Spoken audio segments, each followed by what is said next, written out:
Hey guys, welcome back to a brand new video on this here YouTube channel. I don't have a set intro, other people do, I don't. So basically, I did Sunday Stories for a while, and that was an ongoing series I had on my channel. I stopped doing that until now because I ran out of stories that I was ready to share with the world. Now I have another one, which is quite the experience. Start to middle to end, it is wild, very crazy. I really recommend that you sit down, grab a snack. This is gonna take a while, but trust me, there will never be a dull moment. I promise. Sipping that tea, sister. Get ready to ship that hot tea, sister, because we're in for a wild ride. I got that cold tea. The cold brew. Also, really quick before we start, look at the shirt. If you want a Damien Ayato, show it off. If you want some merch, links down there. Wait, you're telling me I can get an I Love Damien cosplay shirt on on teespring.com, you sure can. In multiple colors and sizes, you sure can. That's what I was trying to do. And that's not the only designs, too. Excuse you, I was talking. We have other designs. Art, words and art, real pictures. We have Alright. quotes, 18 hash rounds. That's not even available in the shop yet. Alright, let's go down there. Okay, ready. With that all being said, we're about to begin. This is the story about how Anime Midwest 2018 was a poop fest. Can't curse. And I will try very hard not to curse, and in the event that I do curse, I will bleep it out. Because YouTube wants me to do that now. Where do I begin? So, I guess the best thing to do is start from the beginning. It was a cool, crisp day. I don't know the weather. When we decided we were going to go to Anime Midwest 2018. Originally, I was not going to go again after the experience I had last year with someone that I'm no longer friends with, but we were roped into it because due to the promises of a few people. We were promised to be in a few panels, we were going to meet some internet friends. There was quite a few reasons why we were going, and nobody is to, well, one person is to blame for that, and I will get to that, but nobody else is to blame for that. So they were like, yeah, you know, come to Anime Midwest. What name should we give them? Let's call this person Avocado. So Avocado was like, stop. It's an avocado. Thanks, I hate it. Okay. So Avocado was like, you know, come to Anime Midwest, you could be in my panel, we can share a hotel room, we could hang out, and we thought that was pretty darn cool, especially since we know we were only expecting us two to go, so we would have been alone, which is still great compared to Anime Boston 2017 when I went by myself. But that's a whole nother story. But yeah, okay, so we were like, great, awesome, whatever. So we debated on it for a little while because we thought, because I usually regret decisions right after I make them, I didn't want to buy the bus tickets and then regret it afterwards. But after a few months of waiting and the price slowly going up, we finally decided to buy the bus tickets for Anime Midwest in Chicago. So we got the bus tickets, keep in mind they're not refundable. But at the time you thought they were. You were like, you know what, if we decide we don't want to go, we can get a refund, it'll be fine, it'll go towards another con or whatever cosplays or whatever we need in the future, whether it's for future videos, blah, blah. So we were like, we're golden, it's fine, everything's fine. Everything's fine, everything's great. No, it's not fine. So, the days get closer. Anime Midwest is approaching. We are poor, so we decide not to buy tickets because buying badges will, you know, get us into the dealers or whatever, but we wanted to ghost the con because we were like, you know, the only really official thing that we want to do is the panels that we're in. We don't need to go to the dealers or whatever, so it's fine. So we didn't get the badges. The badges, both of our badges together were like crazy expensive. $30. Yeah, keep in mind we share the same money, so to buy two badges is insane. And we didn't need to do that. So we were like, let's save it for when we do need to do that, which is like Liberty City or something. So we didn't. So then, let's fast forward. And we're going to fast forward to a few days before the con. So we're all ready to go. You know, I've just given the person my share of the money for the hotel room, which wasn't cheap, but I gave them that. And everybody has the money together. They booked the room, which, by the way, they booked the room incredibly late. You're never supposed to book the room right before the convention, 100%. But they did. Well, at this point, the con was approaching, and we were promised to be in a few various panels. The panel that I'm talking about mainly is a Danganronpa V3 panel led by Avocado. The big reason mainly that we were going is because I was promised to be Kokichi, Kofi, and they would be Sahara, and we would get to be in a big panel and have a lot of fun with this friend and with other people that we meet there. As well as that, there were a few smaller panels that we hopped into, like a South Park panel. A friend of ours was going to put together Life is Strange. That didn't happen, but that's not what I'm upset about. The next part I'm about to tell you is what I'm upset about. So, until the last minute, which pretty much means a few, if that, days before the con, they were promising us that the V3 panel was set in stone. It was not set in stone. It wasn't even in the schedule. It wasn't even in the schedule. But they were like, oh, I have friends at the con running it. We're good. No, we're not good. We're not Gucci. The panel was not in there. And to this day, I still think they're lying to me about having friends in the con but whatever. Especially just for one panel. Like, who are you, Shane Dawson?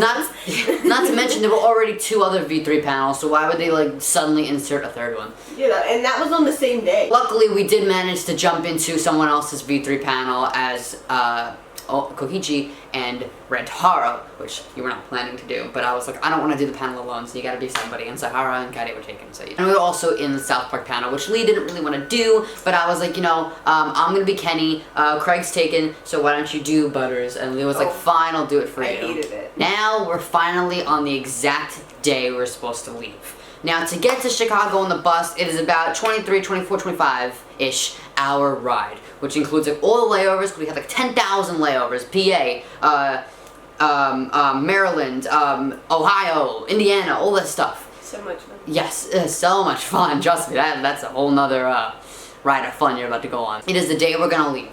We're going to leave on Wednesday, so that we can spend the whole day on the bus and then get there Thursday.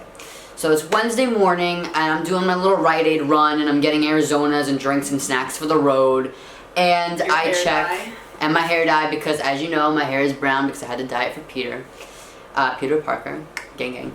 And then I check the group chat that we are all in the room together for, and my friend Eli, shout out to Eli, because this is the only person who noticed, says, what does the room say? 21 plus check-in. Now keep in mind, I forgot to include this detail, Avocado swore up and down to me that the room was 18 plus check-in. I said, are you sure it's 18 plus? I will call if you're not sure. They said, no, I called. No, I talked to someone. It is 18 plus, I promise. It was not 18 plus. We called the hotel. They were like, no, absolutely no exceptions could be made. Doesn't matter if you have a parent note. Doesn't matter if whatever, you need to have someone with you that's 21 over to check you in and to check you out. And they seemed very adamant on that, so much so that we kind of raised flags by calling, and they would probably watch us if we decided to grab a random Uber driver or somebody off the street to help. So, that was the issue. We tried getting in touch with Avocado. Nothing. Wouldn't answer the phone. Wouldn't answer messages. Nothing. They did not care. Somebody else was in the chat who was no longer staying in the room, and they were like, what's the big deal? Just find someone.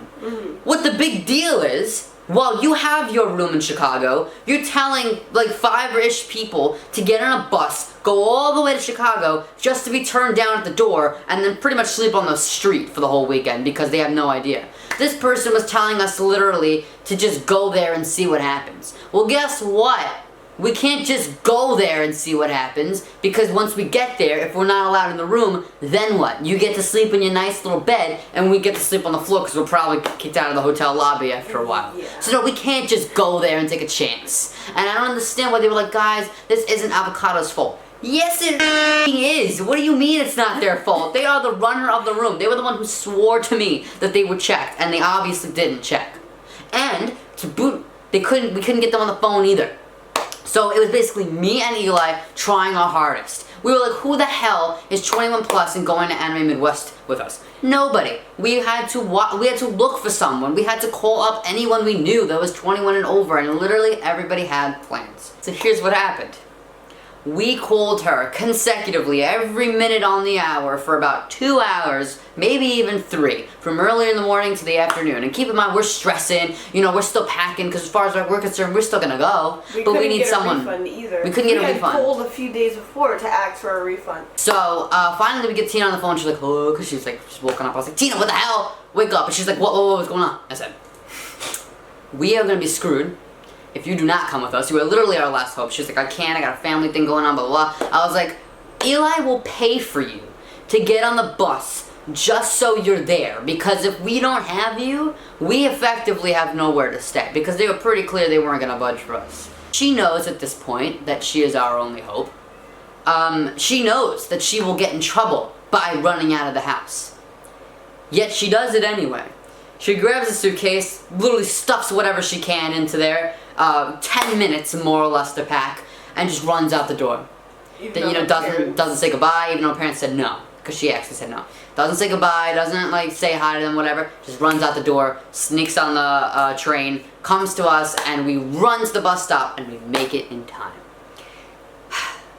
Tina, the best friend in the world, an absolute angel, risked everything to come and help us, and that is what a true friend does.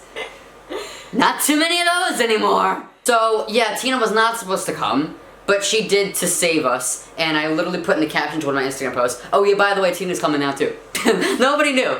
So yeah, she was our savior, and she helped us. So keep in mind, the people that were staying in the hotel room were me, Lee, Tina, Eli, which is our friends, and then we have two strangers who, by the way, made absolutely no effort to help us in our search. Didn't even offer to pitch in to help Tina get here, even though they would have been homeless too. Not only did they not pay for anything, they didn't even message in the chat. So they did not care. They were reading the messages. I saw the little usernames. They didn't care. Whatever. Should have just locked them out of the room now that I look back on it, because trust me, there's more. Should have locked them out of the room. Didn't. Because I'm too nice. I'm a nice person. We're ready for our 25-ish hour experience on the bus. We get on the bus, Tina's dad, just calling her, yelling at her, whatever. She's ignoring it. She did the best favor we could possibly ask of her. We're ready to have a long drive and car sickness and stuff, because I get very sick on motion for a while. And we have lots of layovers. Like, we had one in Jersey, we had one in PA. We had multiple ones in Jersey. Oh yeah, a bunch. Okay, and also another thing I forgot to include. So we had to buy Tina's bus ticket to the last second, and our journey was sold out, but there was one later on in the day, so we bought hers. But we were like, what if we could sneak her onto our journey? So in New York, they didn't check her timestamp, and they let her on the bus with us. Jersey, we get off to get back on, they let her on the bus. PA, they let her on the bus. And then we stop in Ohio at like 3 o'clock in the morning for like an hour layover to another bus, and they let her on again. So she was able to join us for the whole ride, even though she wasn't supposed to. So capacity is a lie. We get to Chicago, and we go to the room and check in. It's the four of us, we go up, we check in, we're ready to relax, ready to have our fun times. And the other two people staying in the room were going to get there later than us, and then they did. We let them in the room, we said hello. They go into the room, they plop down immediately, they make no effort to talk to us. No effort at all. They kind of act as if we're not even in the room at all. But we were like, I spoke to Lee in the bathroom, because we walked off to the side. I was like, it's going to be kind of weird and awkward to stay in a room if, we're not really talking to each other. So let's try, to make friends, even if we're not, gonna be great, buddies, at least we'll be, acquaintances, and we'll be, friendly around each other. So I tried to strike up a conversation with them, didn't work. We wanted to go to 7-Eleven for some snacks, so we invited them along with us. On the journey to 7-Eleven, they did not talk to us at all. They just stayed off to the side in their own little group, kind of ignored us. Yeah, a few times we tried to strike up a conversation that would give us a one-word answer and turn back to each other. If you're watching this, you guys are awful roommates. Yeah. Awful. But can we also mention the fact that one of them has some kind of phobic about her, whether it's transphobic or something else, because she refused to call her friend by the preferred pronouns and name. So I'm calling that out. So yeah, there's that. We go back to the room, we're ready to relax. We just kind of give up on trying to be friends with them because they don't seem interested at all. So they were like, who gets the bed? We do. First of all, we spent almost $200, or over $200 actually, to get Tina here. And the room is under our name. And if it wasn't for us, you wouldn't have the room. So obviously we get the bed. And they looked at us with such surprise too when we said we had the bed. What? Okay, whatever. So we got them blankets and a pillow or whatever, and they got to sleep on the floor. And I had to have slept on a chair. Whatever. Small details. And I had to have 3 pillows instead of 2 because I need to be elevated because I have acid reflux and a hernia and they won't go away. So that's what I had to do. Medical reasons. Okay, this will come into play later. Trust me. So Friday morning hits, you know, we're getting ready. I got on my Spider-Man suit, whatever. We're ready to go. We're vlogging like normal, whatever. Trying not to get them in the video because I don't want them in the video. And then we drive to the con, whatever. I meet Danny there. We take pictures. We hang out. Everything's fun. We basically intermingle with a lot of people throughout the day. Some people come and go, and we meet people. But the people who are really sticking together are me, Lee, Tina, and Eli. The squad. Yes. So then later on, we go back to the room and we change it to V3 because, like I said, we got that V3 panel. We go back to the hotel, and I'm looking poppin' in my Kofi stuff, by the way, because I had my contacts and everything, and it was perfect. And eyelashes. So we had our V3 panel, which was enjoyable. I was a little all over the place and tired and stuff, so I don't really remember a lot of it, but it was enjoyable. Did you enjoy it? Yeah, I had fun. Way more fun there than I did at the South Park panel. We didn't get to that one yet. Yeah, that's another I'm getting story. to that after. We had to quickly run and change into South Park for the South Park panel that I mistakenly decided to sign us up for at 12:30 in the morning to 2 o'clock in the morning. It was an hour and a half. Ooh. And boy, did the time not fly by.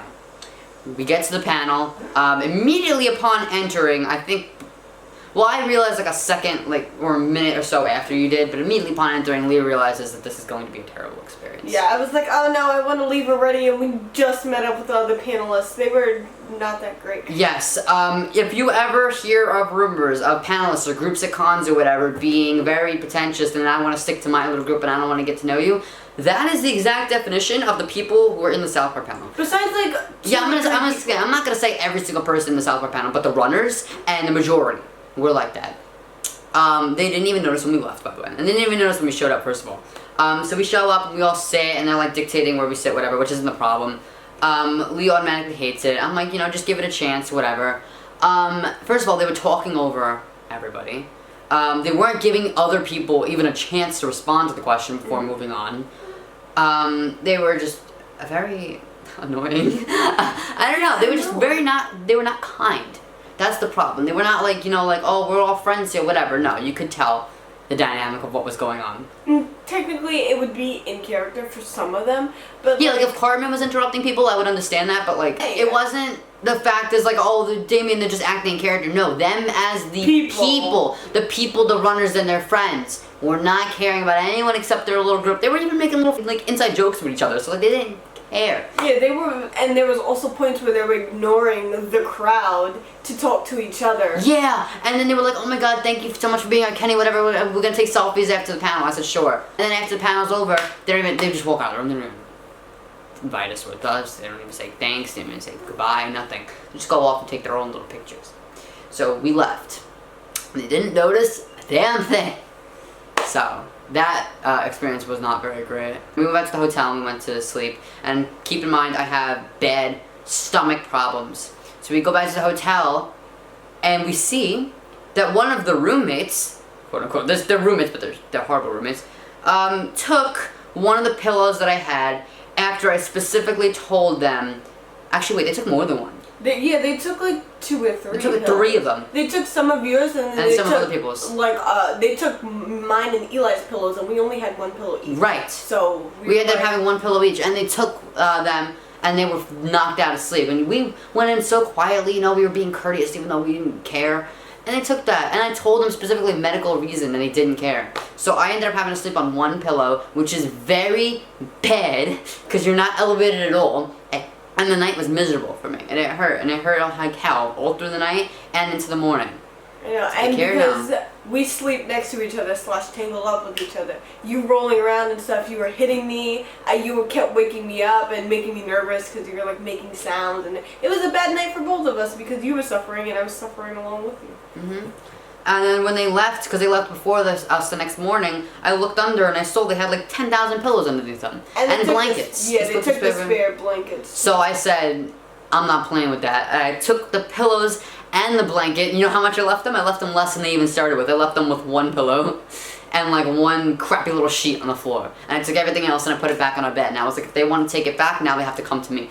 They didn't come to me because they didn't want to start anything, but that's exactly what I expected to happen. So then we go to the con, and you know, Saturday, I don't think I have beef with Saturday. I think Saturday was pretty enjoyable. We met a lot of fans. There's a big fan/friend of mine who even bought us food because that was very nice of her. We met a lot of other people, and they were all really sweet. Eli got us little like buttons or whatever from the dealer's room. We were able to get into the dealer's room because there was one entrance that they weren't checking, so badges. So we ran in, and that was pretty cool. See, that was a lot of fun. We got our Starbucks drinks, and everything was great and awesome and wonderful. Pickety drickities. I didn't really like how I looked as Death the Kid, but Lee looked amazing as Krona, so. Oh, you look amazing. Thanks. I need to revamp the wig. I feel like that's a problem. We will work on it, and you're getting gold contacts too. So trust me, before the camera got cut off because the battery died, the drama does not end. It is only going to pick up probably more so than actually anything we talked about yet in this video. So Saturday was great, and you know, Sunday was awesome. I was so happy with my makeup, how I looked beyond birthday. We got really good pictures. We met a lot of people. One person recognized me as beyond birthday, which is great because I never thought that was gonna happen. Mostly people call me Jeff the Killer or Dead L. Nowhere else really. But one person did get me, which was cool. And we took a lot of pictures, and I even autographed people's books, which was weird because people actually liked me enough to want my autograph. Ew, Skittles stinks. So Lee actually just reminded me of something. Let me backtrack a little bit. Yeah, Saturday night, and we got back before the roommates or whatever, and they were dirty. First of all, they were leaving their garbage all over the place. I'm not gonna go. I feel like that's too personal of a detail to share, but let me just note there was a hygiene issue amongst someone with ovaries on the floor. Tina cleaned it. An angel. Yeah, on Sunday morning, they were like, oh, goodbye, and they left, and we were left to check out, and there was like a trash all in the middle of the room. They couldn't even be bothered to clean that up. Trash box. We locked our stuff in a safe because we were afraid that they were going to steal it, because honestly, they were doing everything else. Why wouldn't there be thieves too? Then we went to our bus, and it was us four, because now all four of us were on the same trip together, because Eli wasn't on our trip coming there, but we were all on the same trip coming back. So we got on the bus, and we went to our Ohio layover, where we met Dylan, because Dylan happened to be vacationing in Ohio at the time. So Dylan came to us at like, what, 6 o'clock in the morning and hung out with us for an hour. What an angel. And we just made fun of him for the whole hour. We love him. He drove an hour to get to us, just to hang out with us for an hour. I know. So then we went back on the bus. And it was like a layover, and we changed buses. So we went to Pittsburgh, Pennsylvania as the layover stop after that. We had to get off the bus. And guess what happens? Eli lost their luggage.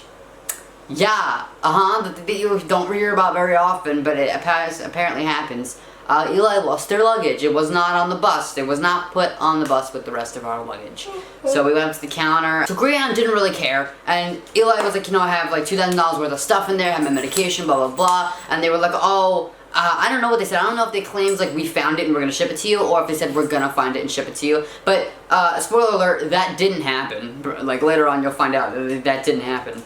Well, I still don't even know if they got their stuff back, and it's been days. We're recording this on a Friday now. The Friday right before this comes out. So then Eli's really upset, but unfortunately we have to part ways with them because they're going to PA, whatever. We're getting back on the bus to go to New York. We say goodbye, all three of us get back on the bus. Then we have our next layover in Maryland.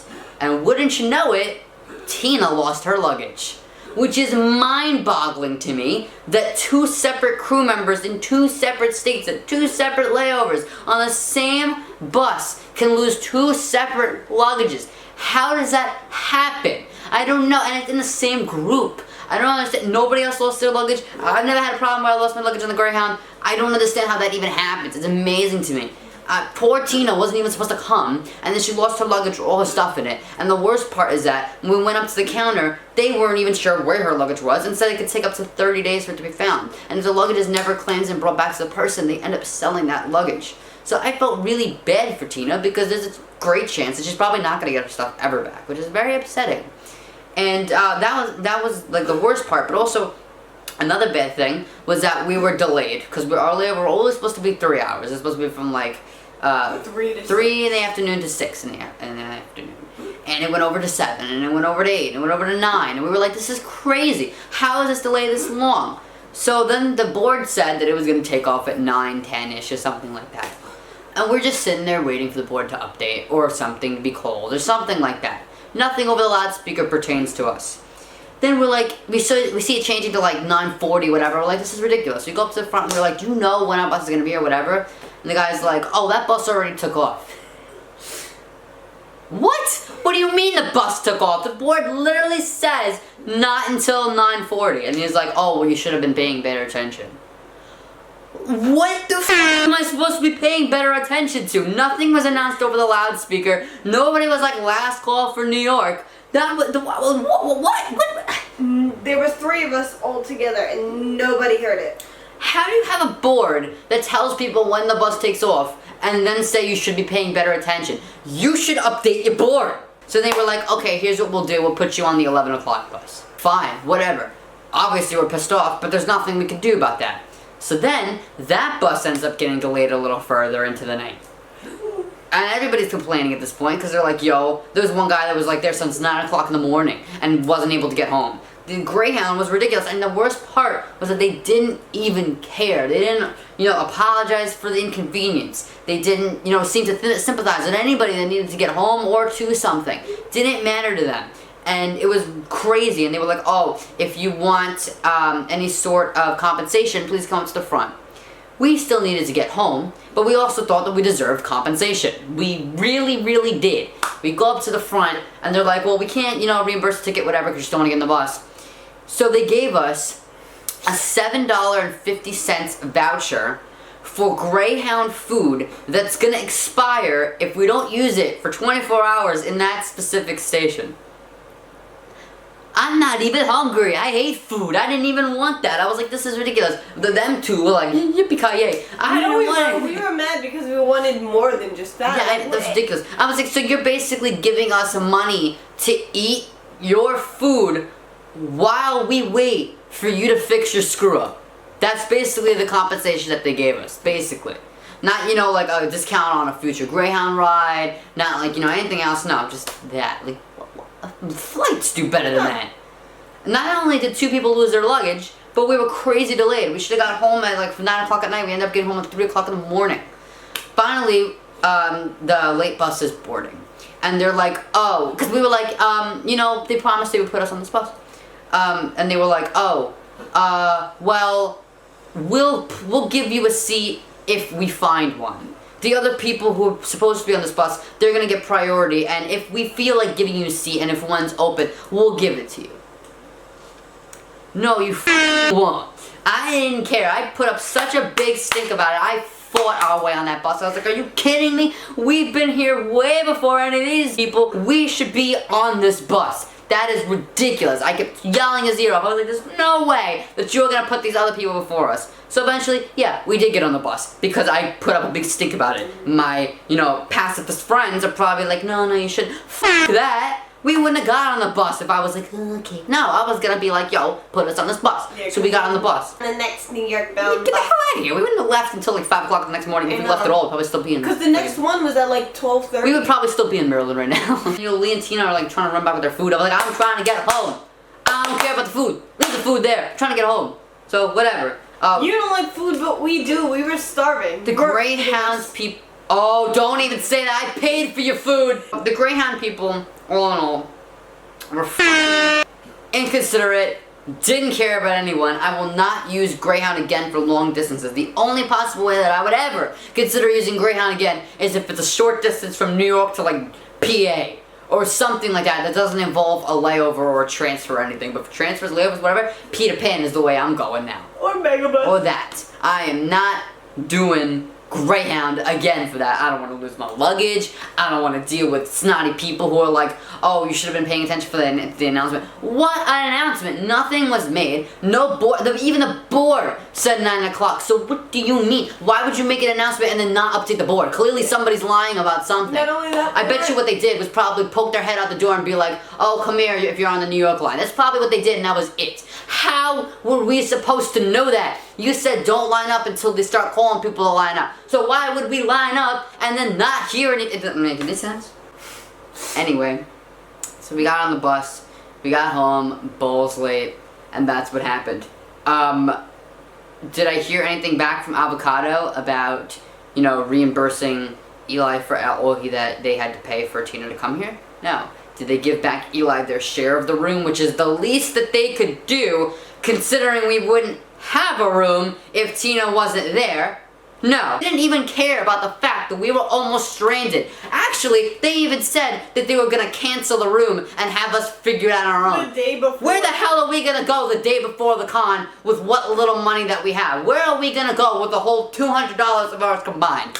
Nowhere. We are not going to be able to find a room the day before for that much money. That is fucking ridiculous that they even said that. But do they care? No. Did the other roommates sharing the room even care? No. Did anyone even thank us for the fact that if it wasn't for Tina coming, nobody would have been able to stay at all? No. As the experience as a whole was okay. But all the small details, they sucked. Will we be doing Anime Midwest again next year? Probably not. We're gonna try for Anime Expo, which is probably gonna be a big catastrophe as well. Oh wow, I was gonna say catastrophe, but that works. Well, hopefully in that hotel room it'll just be us four, and we can have, or like with our entire squad. Yeah, like instead of random people. And there was even a point while we were there where they were sitting next to this like chair, and we were just talking, having a good time, whatever. And they lean over and they talk and they look at me like this.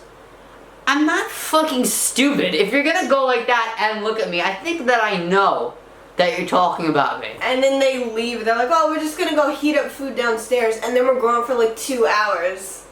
Avocado, you couldn't at least send a sorry message. Why you couldn't at least thank Eli? Why you couldn't at least give Eli a little bit of their money back, even if you couldn't afford to give the whole thing? So if you want to donate to Eli's Kofi, I'm gonna put it in the description. If you want to donate to my Kofi, put it in the description because we did split the ticket for Tina. If you want to donate to Avocado, too fucking bad because nothing's gonna be in the description for them. Yeah, anybody who donates to my Kofi personally, I will thank them in the description. I'll like try to add names or whatever. I'm sure Eli will thank you personally. If you want to shout out on my Instagram story, I could do that as well. Kofis are only like $3 and they really go a long way and they help out a lot. So thank you so much for watching. Hopefully Sunday Stories will continue, because trust me, I have a lot of stories that I've just been keeping locked up in this little box inside my heart, and I don't want to let it out yet, but it's time that I do. But with that being said, thank you guys so much for watching. Leave your favorite part down in the comments. It's a disaster. I told you it was going to be a disaster. Oh my god. Even talking about it now, I can't believe we did all of that we went through all of that. It's insane. Crazy. Bye guys. Bye.